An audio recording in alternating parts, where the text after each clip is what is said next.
Connection Show, inspiring hope, health, and healing. Sponsored by Braveheart Workshops Live with Jill Reynolds.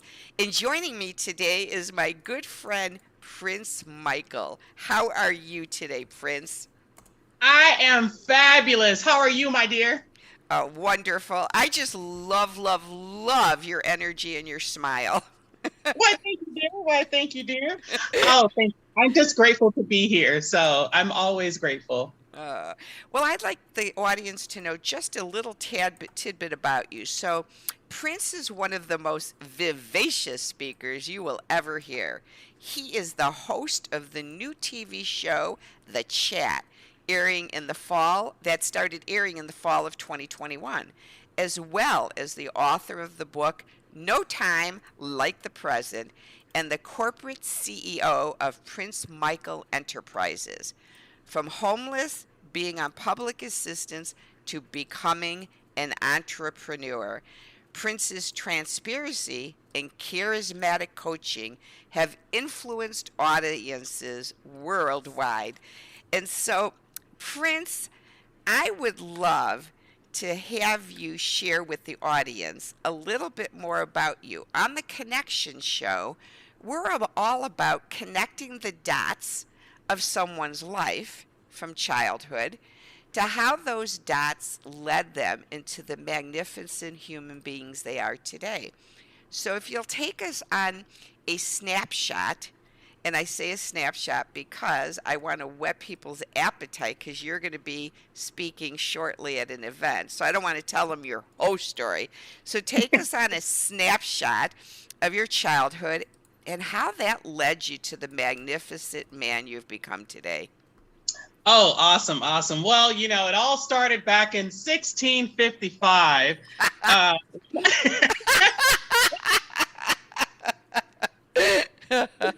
now, I always like to say I had a great childhood. I tell everyone that I was not rich. I was not wealthy in any way, shape, form, or fashion. And for those that know me, know that I consider wealthy and rich two completely different things.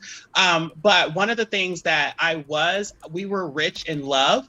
And that was something that I always had. We moved a lot when I was a child. But everything started to change when we ended up moving to Hialeah. I'm originally from Miami, Florida. So we ended up moving to Hialeah, and it just seems like everything just helped. Everything just started to move up for us. And when I say us, I mean my mom and my two brothers. I do have three brothers in total and one sister. However, I was raised with two of them. And the other two are my half siblings. So I just love to say that I had a great childhood. However, during my childhood, there were certain things that I noticed because a person can only teach you what they know.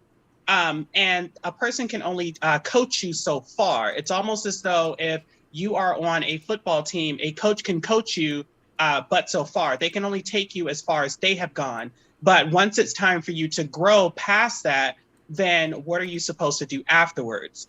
So during my childhood, I noticed that I was getting the coaching that they had. And once I got the coaching that they had, it was time for me to go and seek other coaching so that I can actually become a better person. So once I graduated from high school, I ended up going to college. I do have a degree in biology, which I don't use because by day I work as a flight attendant for a major U.S. airline. But that's not where my story ends because I was homeless before that. I was living in my car, living paycheck to paycheck when I actually had the job at that time. And things were just not the way that I wanted them to be. However, I knew that things could actually become the way I wanted them to. The only thing I had to do was take control of my mind. And that is where the battleground is. And that is where your victory and that is where your future is in your mind. However, most times people don't realize that. So they become prisoners in their minds. They allow their circumstances to keep them where they are, and they allow their circumstances to hinder them from being able to grow, when in actuality, your circumstances are there to assist you. I always say that one of the best things that ever happened to me was poverty, because it was brought into my life for me to be able to grow from it and for me to be able to show people that you can actually make it out of this. It's just a lesson, but it's not something that you're supposed to wallow in. So with that, thank you for sharing that. With that, how did you end up homeless? What circumstances ended were contributing to that homelessness? So I was working at the time. I had just graduated from college back in 2012, and I was looking for a job. I couldn't even find a job at McDonald's, and that's one of the things that people don't tell you is when you graduate. I had gone out on several different job interviews, and before I graduated, I was told that I didn't have enough experience, that I needed to get my degree. However, once I got my degree, I was then told that I didn't have enough experience still. And then for some places, I was told that I was overqualified. So I ended up taking a job as a medication technician for a company that I still can't name for a few more years. So I started working there. I was only making $8.50 an hour. It's not enough to save the world, but it was enough for me at the time to be able to at least pay my rent. I was living in an apartment, a 3-bedroom apartment with 2 friends, one of whom I called my cousin. I started living there, and then I was working one night. We were understaffed. It was just 2 of us in the entire facility. And I ended up having a resident fall on me, and I sustained a lifelong injury because of that to my lumbar. That spiraled out of control. It ended up coming into a lawsuit, but before I was able to get the money from the lawsuit, I wasn't able to work. They had written it up in such a way where I wasn't even able to draw workers' compensation for it. So I was out of work for 8 months, no money, nothing. And I refused to go back to Miami because I felt as though if I go back to Miami, I'm just going to be cradled. I'm the last child. So my older brothers, of course, they're just like, oh, well, you should just come to Miami. No, if I go to my mom, then it's going to be like, oh, yeah, you should come to Miami. So I didn't even tell them what was going on.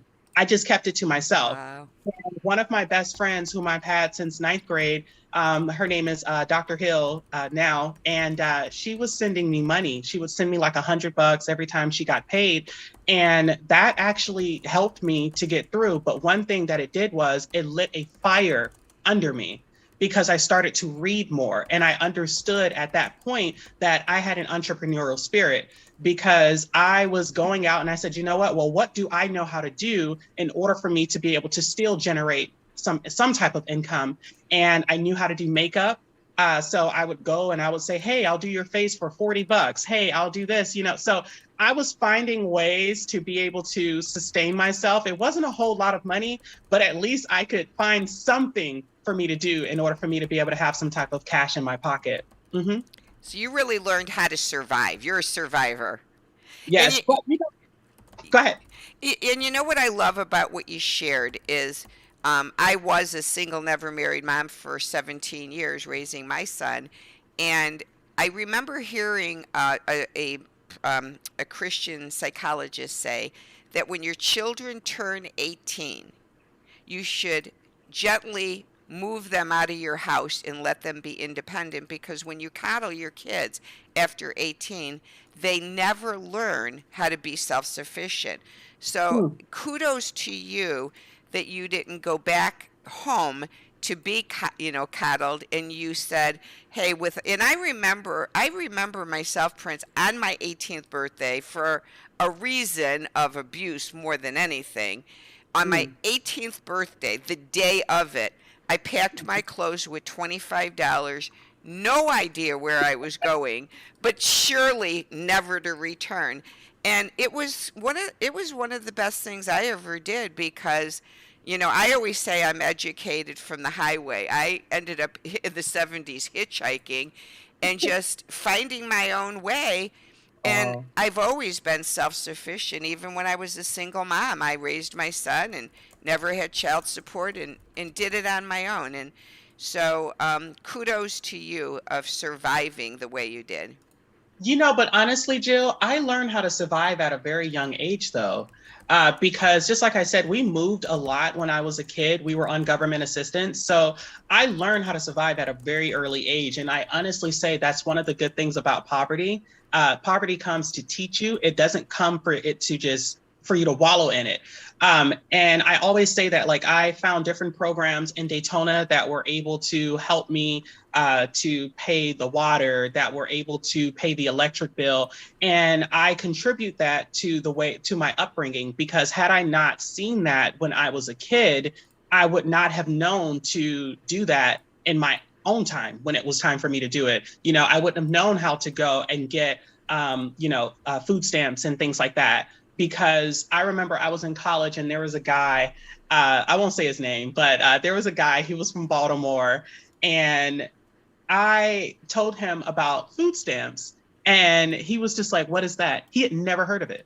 He didn't even know what it was. And I was like, "Are you serious?" And he goes, "Yeah, I've never heard of that." So I was just like, "Oh my gosh, like, okay, well, no problem. Like, I got you. I got you." So, I say that I learned how to survive at a very early age, because that was one thing that, and I think that's like a human thing, where you have to learn how to survive in the environment that you're in. Well, yeah, you do. And going back to where you were saying when you got out of college and how you applied for jobs and couldn't get work, Mm-hmm. I just want to go back to that for a moment for the listeners listening to this, because one of the things, this is a cool thing, is back, at least, I'm going back, oh my gosh, at least 20 years ago, Prince.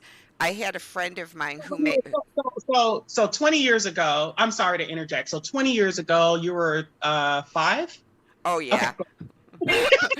In February 12th, I'll be 68. Thank you. Oh, great. So a girlfriend of mine was a resume writer. Okay. She wrote my resume for me, Hmm. and it was so profound, the resume, that I instantaneously got hired. So over the years, as I would meet people just like your story, who said, I keep applying for jobs and I can't get an interview, or I can't get hired, and blah blah blah, I always say to them, do you have a resume? Yeah. And I said, would you mind sending it to me? And I look at it, and now I've gotten so profound, so good at it. I can just literally take their information, populate it into mine, send it back, and then take 25 minutes on a Zoom, show them what they need to put in it and how to create it. And so I've done this for about 50 people. I'm not exaggerating, Prince. My best friend's daughter, who had lived in Guadalajara and spoke fluent Spanish, she was a teacher, moved to Chicago to get a teaching job. She sent her resume out to like 50 places, couldn't get one interview. Not one. Wow. I redid her resume. She sent it out. Within a week, she had 10 interviews, 3 job offers at the highest pay level for a starting teacher. The highest. They didn't start her at low. And so, what most people's problem is, isn't that they can't get a job. They don't have their resume put together in such a form Mhm. and fashion, because the computers now pick out keywords. Correct. So the trick of the trade is, if you, let's say you want to be a flight attendant, and let's Hmm. say you want to work for an airlines, and you go into search engines and say, you know, a job description and qualifications for a flight attendant. Well, they'll post their qualifications they're looking for. So you copy and paste that into your resume after you've been a flight attendant. So if you're a flight attendant and you've worked that job, now when you create your resume, you pick and choose the keywords that they said that you're supposed to have. So Correct. now when the computer searches, you've got all their keywords, and it comes up and says, call this person for an interview. And you're Correct. like the first person they call. It's amazing how it works. But anyway, Correct. I believe anyone can get a job. I just believe that from the bottom of my heart. Hmm. If you know the right way to get a job and get interviewed, and and Hmm. and find someone who's been like you're an entrepreneur. Find someone who's been an entrepreneur, who you can sit with and have them interview you. Like, have Hmm. them interview you, so that you know all the right things to say when you go out on a job interview. That is correct. That is So, correct. See, yeah. the biggest part for me was not necessarily. it wasn't even getting the interview because I had a lot of friends from college that were going into HR. So I actually had them because one of the things that I'm good at talking with people. And I also am an author, so I'm good at writing. But I'm just like, I don't know in the world what y'all are looking for. So can you do me a favor and just look over this? And I would actually have them look at it because I don't know exactly what they're looking for. And it's always best to utilize other people's skills and their expertise. So that's what I was doing. But once I would get to the interview, it was, hey, I absolutely love you, but you don't have enough experience. And it's like, okay, well, how am I supposed to gain the experience if no one will actually hire me to get the experience? Oh, well, honestly, we typically only hire people that are at the master's degree level. Well, you didn't say that. You said bachelor's degree, and I have a bachelor's. So it was Yeah. to me, it was just funny because I had never experienced that before. Even when I went to a job interview at McDonald's, I was told that I was overqualified. And when I asked what exactly did that mean, they told me that if another job actually came up, then they knew that I would leave. And I said, well, may I ask you a question? They said, yeah. I said, wouldn't you? And then I kind of blew that one after that because I was just like, I don't really care now. I'm like, so wouldn't you leave if someone actually had if you were actually ready to get paid more money? But yeah. Well, it's funny. I worked at a company one time. I sold copiers for a living, and I always kept my resume online. And so one day my boss calls me in his office and says, "Are you looking for like another job?" And I said, "No, why?" And he says, "Well, I saw your resume on Monster." And I said, "Oh, yeah." I said, "I always keep it posted." He goes, "Well, could you take it down if you're not looking?" And I said, "No." He goes, "Why?" And I said, "Because I always want to be marketable so that if another opportunity comes that's better for me, I'll take it." And he looked That's at me and right. he didn't know what to say. I said, "I'm always going to be marketable." That's right. That is Be- so true. And that transitions us into we need to become the best we can be. And I understand, Prince, that you have been honored to be invited to be a guest by Brenda Ringwood to Yes. be a speaker February 11th through the 13th at the Sheridan Convention, Overland Park, Kansas, for the conference called Becoming the Best You Can Be and Overcoming Challenges in 2022. So Mhm. when Brenda invited you to speak, what about that topic inspired you to say yes? So I would say the best thing and the one thing that actually said made me say yeah was the fact that a lot of times people look for everyone else to be able to become better. They look for other people to motivate them. They look for other people to give them some type of leg up. Oh, well, what is the secret sauce? And when she invited me, when I got the call and she invited me to speak, I said, "Oh my gosh, this is a perfect opportunity for me to be able to share one of my favorite speeches that I do, which is called Mirror, Mirror on the Wall." And it basically deals with um, people, like I just explained, looking for everyone else to be that motivator, to be that help, to be that rescuer. When in actuality, the only person that can change your life is you. So all you have to do is look in the mirror. The person that you're looking to rescue you, the person that you're looking to help you change your life, all you have to do is look in the mirror and you found that person. And I decided, like, oh my gosh, this would be an amazing opportunity for me to share that. And on top of that, I love transformations because a lot of times when you go to events, you go to an event where they give you a lot of information. It's great information, but this conference is completely different because it's not just like you're getting information that's going to help you, but you're also getting a vehicle to help you get to the destination that you're looking for. The way that Miss Brenda has actually broken this conference down, it is like A, B, C, D, E, F, G. I absolutely love it because she has given people an opportunity to come to change their life, but also to be able to have the vehicle that they need in order for them to be able to do so, which a lot of conferences do not offer you. I like that. I like what you said, and I agree with you wholeheartedly. Because for me, just to go to a conference and have someone teach you something, be up there just saying, do this, do this, do this, do this. I walk Mhm. out and I'm so overwhelmed, and I just need, and I'm a word picture person. Give me a Mhm. word picture, like you said, mirror, mirror on, on the wall, a mirror, mirror, and I get a word picture and it comes to life for me, and I'm like, aha, this is what I can do to move forward in this arena. So I love that, Prince.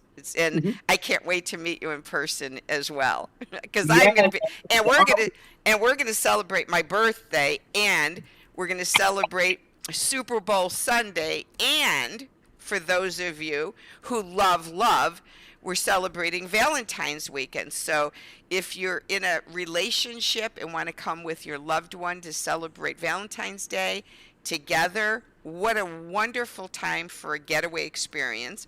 And if you're not in a relationship and you want to celebrate love, love yourself enough to invest in yourself to come to the event and celebrate loving yourself for Valentine's Day, because you don't have to be in a relationship to love yourself.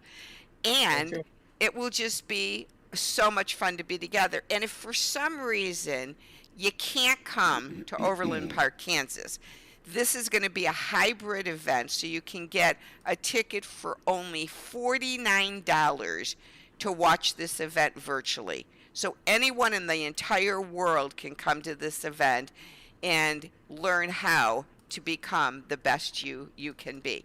So I want to pause and show you Prince's bio here so that you know how to reach out. It's got his website listed here, and this will be on the link will be on the YouTube channel as well. And then this is the flyer for the event and how to sign up. You'd go to comechangeyourlife.com now and get your ticket to either join us live or join us virtually. So, Prince, Correct. any final closing words before we sign off today? Yes. The only thing I want to say is that I have seen so far in the year 2022 thus far, a lot of people are talking about self love.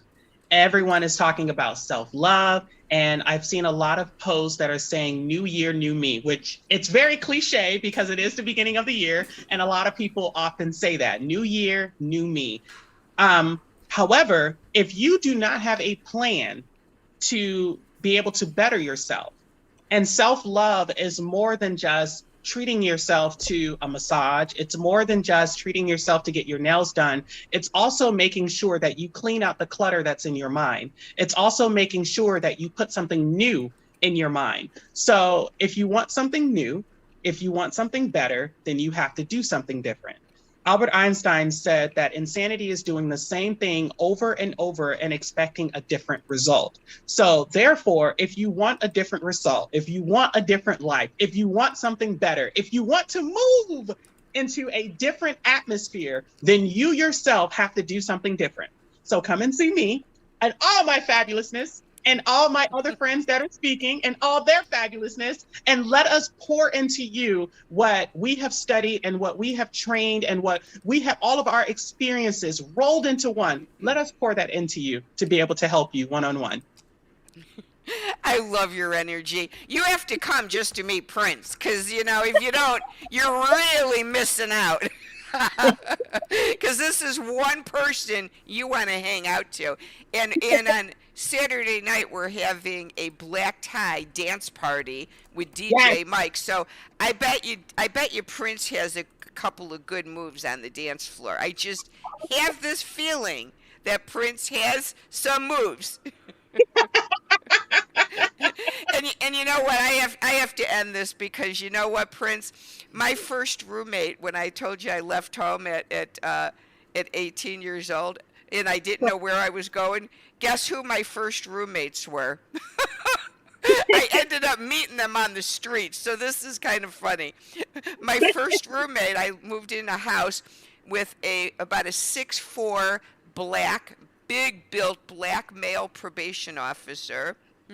Uh, yeah, about a 5'8", little scrawny white gay cab driver.